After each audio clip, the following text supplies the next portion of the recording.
Now, you may remember from previous videos that we were able to discover a connection between the world of polar graphs and rectangular graphs. And because the complex plane so closely resembles the rectangular plane, you may be thinking, well, is there a connection between the complex plane and the polar plane? And you would be right on track. There is indeed a connection between the complex plane and the polar plane. And we can represent points that are written in a plus bi form, in polar form, or trigonometric form, just like we can represent x comma y points in polar form as well. So here again we have a point a plus bi in the complex plane. Again, this point is a distance of a units from the origin horizontally and a distance of b units vertically. And from this illustration, we can see that the cosine of our angle theta, now theta is the angle formed between the positive real axis and r. The cosine of theta would be equal to the adjacent side, which is this side here, which has a length of a, over the hypotenuse.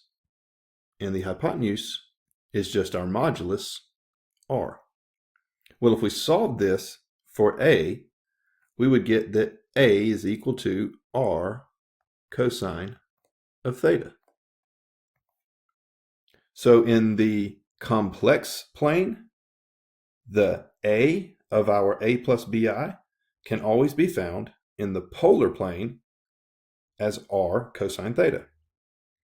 And likewise, we could say that the b, or the imaginary part of our point in the complex plane, can be found as r sine of theta in the polar world.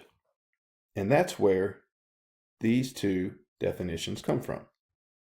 So in the complex plane, the a coordinate, so to speak, is always equal to r cosine theta in the polar world, and the b coordinate is always equal to r sine of theta in the polar world.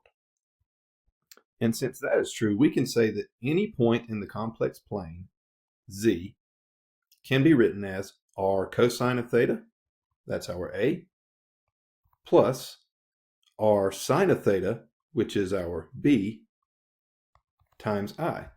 So we can say that z is equal to r cosine theta plus I times r sine of theta. And for the sake of convention, we factor out the r from each one of those terms, and any point in the complex plane can be written in polar form as z equals r times the sum cosine theta plus I sine theta. Z equals r cosine theta plus I sine theta. And that is the polar form of a complex number, or you may hear it called the trigonometric form of a complex number. So let's write this complex number in polar form or trigonometric form. And let's keep our theta between 0 and 2 pi. So in other words, let's represent this complex number like this. To do that, we're going to need two things. The first thing we're going to need is an r. And we know that r is just the modulus of this complex number. So r will be equal to the square root of 2 times the square root of 3 squared plus negative 2 squared. And that's equal to the square root of 2 square roots of 3 squared is 4 times 3, which is 12, plus negative 2 squared is 4. So that's the square root of 16, which is 4. So our modulus, or our r here, is 4. The other thing we're going to need is a theta. We're going to need our theta associated with this complex number. To find theta, we'll use the tangent ratio. Tangent ratio will be b over a. That is opposite over adjacent.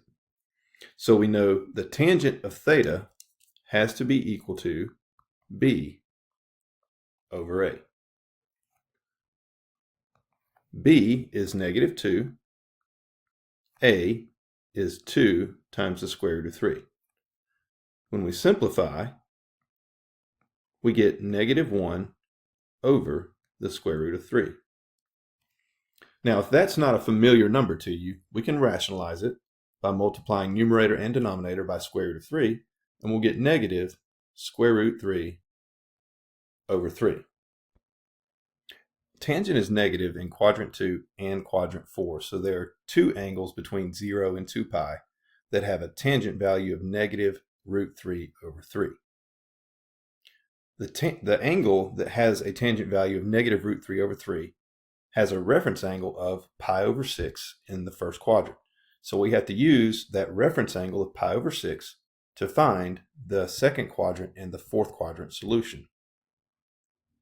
Using pi over 6 as our reference angle in the second quadrant gives us a result of theta is equal to 5 pi over 6.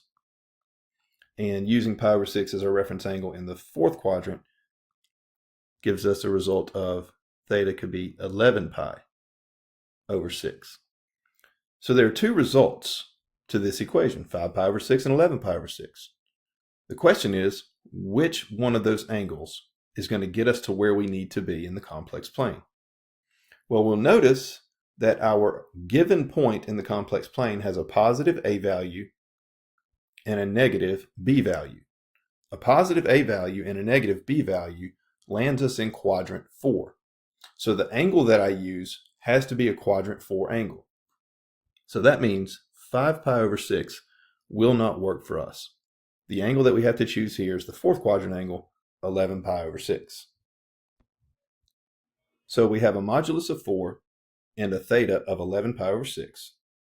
And in polar form, that gives us 4 times the cosine of 11 pi over 6 plus I times the sine of 11 pi over 6. So if we start our rotation on the positive real axis and rotate 11 pi over 6 radians around, and on that terminal arm we go out a distance of 4 units from the origin and plot a point, that point will be exactly 2 times the square root of 3 minus 2i in the complex plane.